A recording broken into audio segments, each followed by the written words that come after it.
Hi friends, চলে এলাম আবার একটা নতুন ভিডিও নিয়ে। তো চলে গিয়েছিলাম দেখো আমাদের এখানে উলুবেড়িয়া কালীবাড়িতে।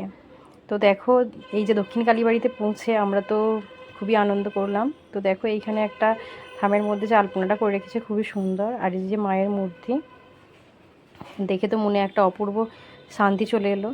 তো একই সাথে ঘোরাও হয়ে গেল আর মায়ের দর্শনও করা হয়ে গেল। তারপর দেখো কিছুক্ষণ আমরা এখানে একটু কোয়ালিটি টাইম স্পেন্ড করছিলাম, আর আমার মেয়ের কীর্তি দেখো।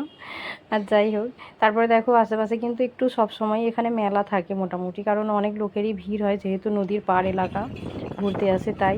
আর আমার মেয়ে কিন্তু এখান থেকে একটা খেলনা কিনেও নিয়েছে।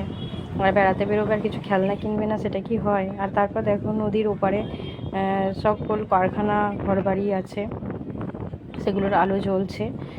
আর এখানটা দেখো প্রচণ্ড পরিমাণে কিন্তু হাওয়া দিচ্ছিল, আর আমরা অনেকটা টাইম এখানে বসেছিলাম, বসে বসে টুকটাক খাওয়া দাওয়া করছিলাম, খাচ্ছিলাম। আর এই ভিডিওটা আমার মেয়ে করেছে। নদীর ওই পারে দেখো এই যে কারখানার চিমনির আলোগুলো জ্বলছে, ও একটু জুম করে দেখাচ্ছিল। আর অনেকেই কিন্তু এই গঙ্গার জল আর কি বোতলে করে ভরে নিয়ে যাচ্ছে।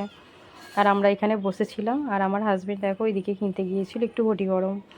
তো ঘটি গরমটা তো টেস্ট ভালোই হয়েছিল। তো আমি একাই খেয়েছি, মেয়ের শরীরটা কিন্তু খুব একটা ভালো ছিল না। যাই হোক, এই খেলনাটাও নিয়ে